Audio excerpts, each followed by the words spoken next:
Welcome to the TechArena, featuring authentic discussions between tech's leading innovators and our host, Allyson Klein. Now, let's step into the arena.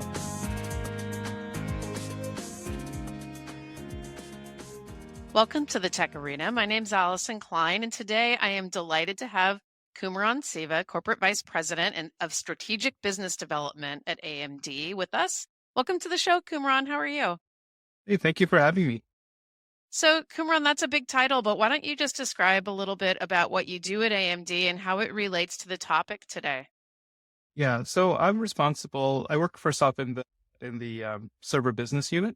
I'm responsible for essentially understanding how EPYC CPUs get adopted into different verticals, in particular telecommunications, but also like financial services, manufacturing, and all these other it's about 7 other verticals that we cover. I also look at the ecosystem and make sure that the right ISVs, the right type of solutions are put together so that it becomes easy for customers to adopt.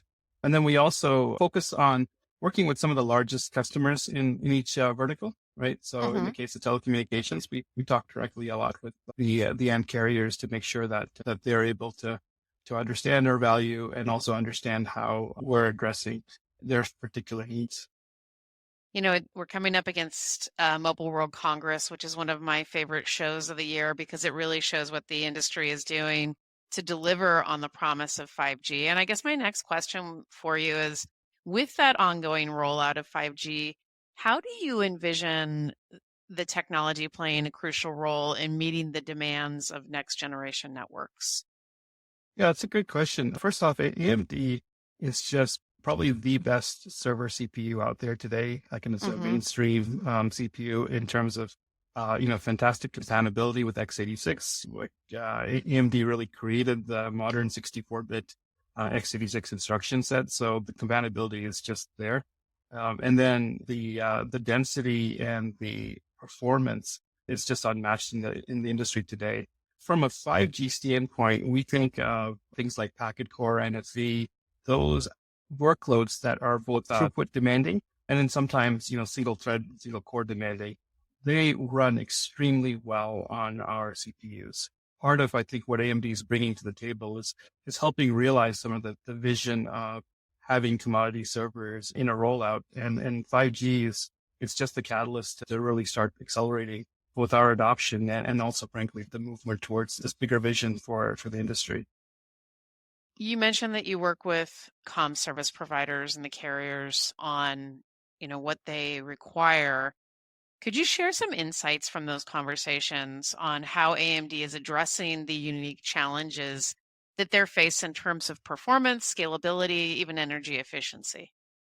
Yeah, no, that's a great question. I think in the last few years, things have changed, somewhat for the communication service providers. The one key one is energy efficiency has become just a huge issue. We've heard of CSPs that have had their power jump by 15x. That's sort of an extreme, but with the ongoing challenges in Europe, the access to energy, being disrupted, that's caused, considerable fluctuation. And so energy efficiency has really become top of mind for a lot of carriers. But, and I think the AMD architecture is really well suited. And so I think that in some respects, we want the best for our customers, but they're very motivated to come talk to us because our technology is able to give them the disruptive energy efficiency and sort of the best in class for that kind of those kinds of workloads that are needed. So I think that is kind of interesting. I think the other piece of it that is I think been promised for a long time, and it's finally starting to kind of roll out in a very slow way, is virtualized RAN. And there we have a great solution in the form of our Siena chip. And it's kind of interesting. We've been very focused on just getting the best possible CPU that can play in edge applications, including VRAN, right? I mean, I think VRAN of the broader set of edge applications. And it's actually getting a remarkable amount of attention, and it's in trials and then being worked on by a number of the major ISVs just because of the amazing energy efficiency it gives you At the same time, going up to 64 cores, that gives an enormous amount of scalability to customers in terms of kind of workloads that they both know about or that they don't know, right? So they have some spare capacity there. Understanding that these boxes are in the field for 5-10 years, right? And so it's important that headroom be there. When you look at that challenge of the increased energy efficiency, the demand for new types of services, the operators are going through a lot right now. Platform choice is so important. Do you see operators taking full advantage of 5G? And if not, what are the use cases that you think will be discussed at Mobile World Congress that are going to be exciting this year that, we think are the next trends in this space? Gosh, that's a really good question. I mean, I think when 5G was first touted, there were a lot of use cases out there. In particular, I mean, with telecommunications and dealing with the pipe, you really only have two kind of levers, right? One is latency and the other one's bandwidth, right? And 5G had the promise of both, like really low latency and high bandwidth.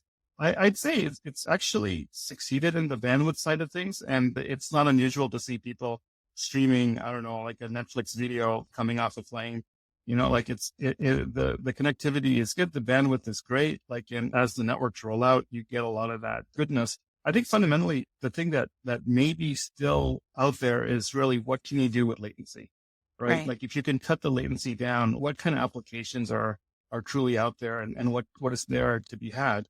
The thing that probably excites me the most is sort of this augmented AI, where you have some part of it running in the client. And, there's going to be physics at some point, right? That says you can't do a 70 billion parameter large language model on your little IoT device, right? So there's some connectivity that's needed. And then the latency there then starts to matter. And then the proximity of compute. That's another thing that I think I actually feel like edge has been talked about for a long time as well. Edge is coming of age. I really see it, right? I think the art of what's possible of like sort of walking into a store, picking up something and walking out and having it recognize your face and bill your credit card and figure out what item it was.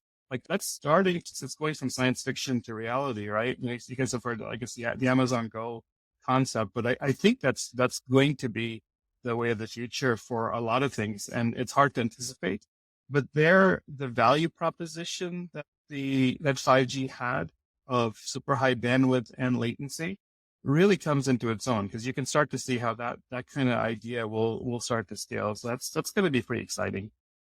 It's funny. I was wondering if AI was going to come up. And I guess what you're saying, Kumaran, is that I'm never going to train the next large language model on my iPhone.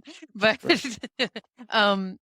it's funny what you say about edge, because we have been talking about it for a long time, but I feel like we're hitting up against the killer apps that are going to propel the edge forward. When you think about edge and you think about what needs to be built for the network in particular, how does the infrastructure change from what AMD and the industry is delivering in data centers? And what do you have to be thinking about for those varied locations? Obviously, the sort of easy answer is you're going to need a lot more compute, right? But the real question is, what form is that compute going to take? How power efficient? It is a multi-dimensional problem when you think about what the carriers have to deal with, because they want to put something in the ground that lasts a few years, because the truck rolls really do cost them, right? That is probably the most significant piece of their cogs, right? Is to get people out there to service things and upgrade things.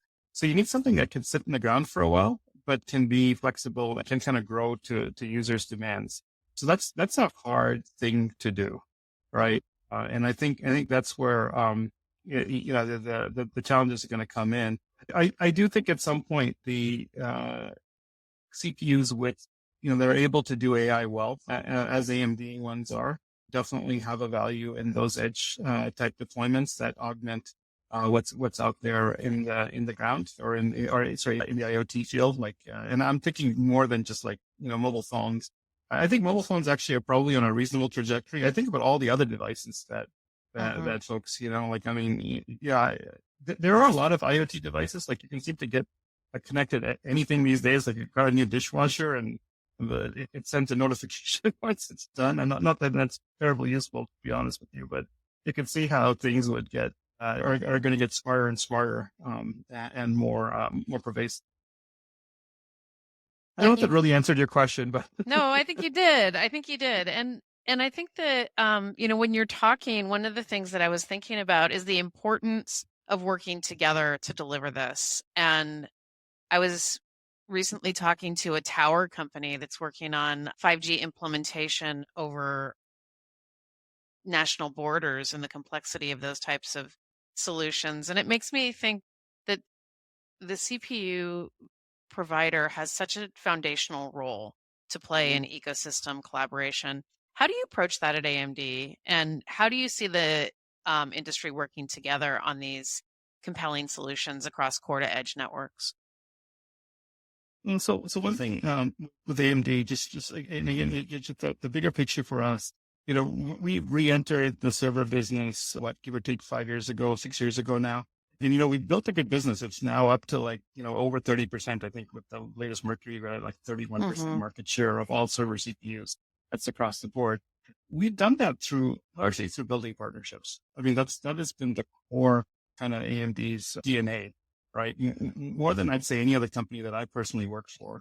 And I think that is, the essence of how we have to approach some of these problems that are coming out, right? So we don't have all the answers for sure on our own. And I don't know that things like AI and 5G, all of these 6G, all of these areas are going to require, enormous working with folks and having us be a component and be an important essential ingredient, but not the only ingredient, right? So it is about how we enable and live within a vibrant ecosystem, right? And also, frankly, the customers have choice, right? That is really vital to the success of the ecosystem and frankly, competition allows all of us to really do our best, right? And exceed and not get complacent.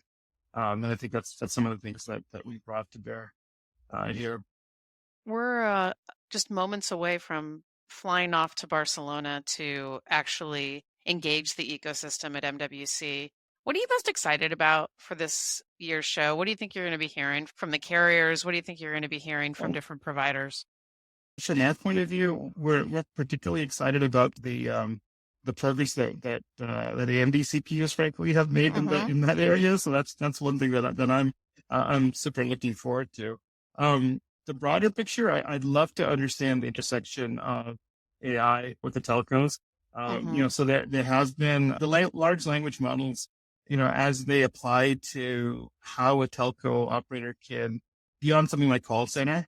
How do you actually automate some of the workflows that they have to deal with and that they're thinking about, and also how does it work within these intelligent controllers, right? I guess the RIC concept, right? So understanding how that thinking is now starting to evolve. In my role, I see lots of industries, right? Telco is one of a few different segments that I look at. So I've been trying to understand how AI, as it's now become a bit of a hot topic with every industry, how it actually manifests itself into the working business. And so for telco, it'd be interesting to understand how can they use various bots of sorts to accelerate different processes in their business. I mean, their business is extremely complicated when you think about it. You just talked about towers. How do you find a tower? How do you negotiate rental lease? How do you plan the cellular network? How do it's actually an extremely complicated business to be in, and with a combination of technical challenges and business challenges. That'd be really interesting to understand that intersection and what they're doing, even beyond just the base station and the actual data flow, but the actual running of their businesses would be quite fascinating to understand as well.